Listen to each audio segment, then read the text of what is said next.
Hey, what's up, you guys? It's a Sunday. I know it's that much at least. It's Sunday, January the 12th, 2014, and I'm your host, and I'm Ant-Man. Um, I don't know, I got a couple things in the mail. I've been using Safari lately, so I'm kind of getting used to how you operate this thing. Because the thing with the whole Google Chrome, real quick as I segue into a whole different topic, but the Google the browser is annoying now because they have like all these pop-ups. I know I probably should just get ad blocker or whatever, but hey, I'll just use Safari. It's working out for me anyways.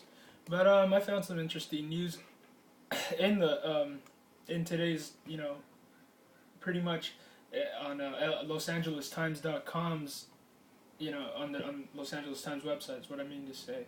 Sorry if I'm getting distracted. I'm trying to look for the date on here.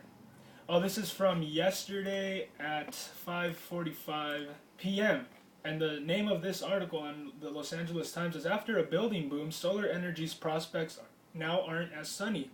The pace of solar development has slowed to a crawl, with a number of companies going out of business and major projects canceled.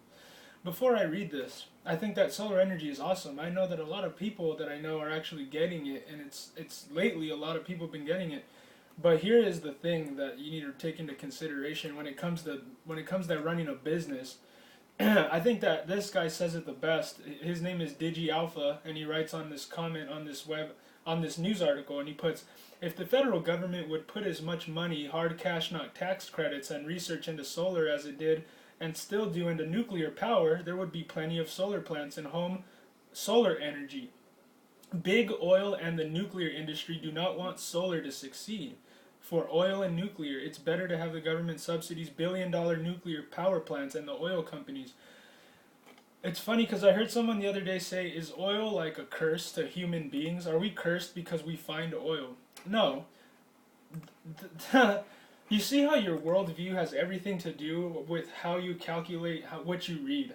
For example, the oil isn't a curse to us. What I believe the oil is it's oil is your dead ancestors and the dinosaurs and all the animals that died during the flood 4,500 years ago getting grinded in the sediment from underneath these gigantic waves that were higher than all the mountains on earth. That's where we get all the oil from. There are dead relatives, pretty much, that died in the flood. And there's plenty of it, I'm sure. But that's not the curse. The curse is us. We tend to do bad things with things that should be good. Like we rather give China all our jobs. We rather run everything by these gigantic things that are, look at the Fukushima power plant. It's leaking radiation and it's here in the West Coast now. And the mainstream media is not touching this at all. They're not telling you that there are high levels of radiation on our beaches right now.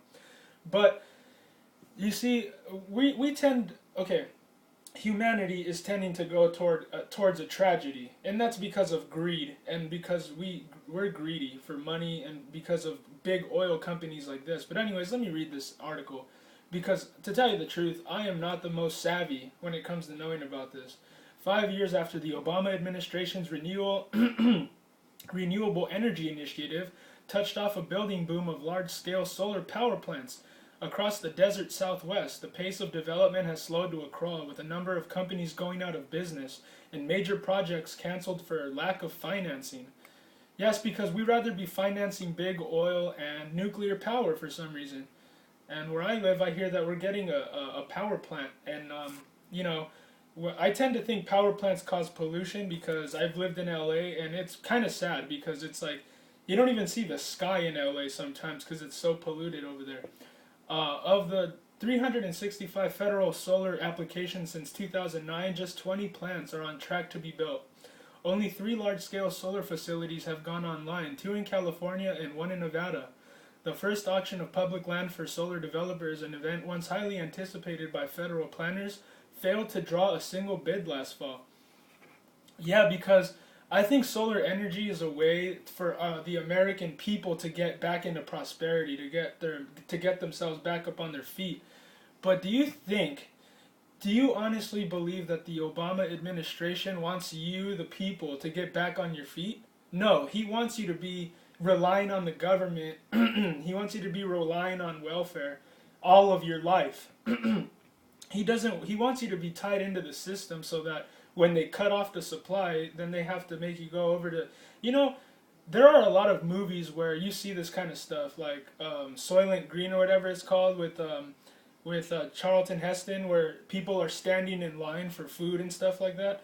That's where that's going, man, and that's because we're broke, and everybody thinks we're so rich, but really our dollar doesn't mean anything really anymore. It's kind of messed up, but because we just spend so much, and we don't, all we do is spend in this country because we don't cut spending. We should cut spending, but we don't. Um, this is all done by design, people.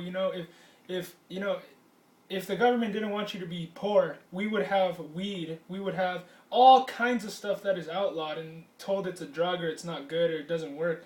All kinds of things that the American people could do. Even farming. Look at all the people that farm that are under attack. People that can't even drink milk. People who can't you have to ferment it or whatever. You have to take out all the good germs out of the raw milk. We're under, we can't prosper anymore because the government is like, that's why they call him Big Brother, dude, because he's trying to take control of everything that you own, and it's like, it's messed up. But yeah, if you want to know why, something like solar energy, that you would expect something like this to just boom and everybody would be blessed by it, but no, we can't have it because the government doesn't want you to have it, and that's just how it is. Bottom line, there's no real reason for it. The only reason is that they're greedy and they want you poor. That's just a fact. Why do we feel like we lack? I mean, even me sometimes, even though I'm a Christian, I'm taught never feel like that. Don't ever feel like you lack anything. You have everything. Plus, the 10th commandment is thou shalt not covet. Thou shalt not covet means don't be thinking about that flashy car that you want. You know what I mean? You should just rely on God to give you whatever He's going to give you one day at a time. You can hope for stuff, I guess, but God tells you not to covet, man. He tells you don't do it because you're chasing chariots. A lot of people get caught up in doing this. Like, they want something and they're going to work toward it because I always say this analogy. What does a person with cars want? He wants more cars. A person who has money, what does he want? More money. A person that has power, what does he want? More power. It's a covetous thing. Trying to go where I left off. Utilities. Another somewhat unexpected issue is the difficulty solar developers are having negotiating agreements to sell their power to large utilities. Their agreements reached to date guarantee solar providers higher rates than utilities pay for power from traditional energy sources. Well, if you want to look at this for yourself, it's on latimes.com, and it is entitled "After a Building Boom, Solar Energy's Prospects Now Aren't as Sunny." Look at Colorado. Colorado is, they're like stoned out of their mind over there. But if they tax it, that could be a good thing for the economy. But I think that a lot of people are brainwashed against weed because it's not really, in my opinion, I guess it's still a drug. I don't go around recommending it to little kids and stuff like that. I wouldn't recommend it to anyone, to be honest with you. I think it's a medicine, if anything. It makes people relaxed or whatever. But whatever the government if the government said the sky was red and that was the politically correct answer, since the government said it and since the state is God to a lot of people, the sky would have to be red. And if I told you the sky was blue, it would be a conspiracy theory. You see how the government works? It doesn't matter what's true. It doesn't matter what's proven with facts and statistics. The only thing that matters is what the government tells you on the mainstream media, which is, oh, well, just trust us with the solar energy. That's not going to work because we got oil, we got nuclear power. Well, we see what we're doing there. If we're building nuclear power plants everywhere and they're as unstable as the one in Fukushima, we're going to kill ourselves on this planet. Straight up. But, hey, man, is it hopeless? No. Use your voice. Tell people, get involved and be a person that is informative. I even hear people tell me that, what's the point of telling people? You know what I mean? What do we do? Like, What's the point of telling? There's a big point in telling people, inform people. When you inform people, man, they'll appreciate it. I think because I don't think anybody appreciates being lied to. I don't think anybody appreciates not having been told something that they should have been told. And that's what I do this for. I'm not trying to gain friends. I'm not trying to win popularity contests. I'm just trying to tell you what I see. But, anyways, God bless you.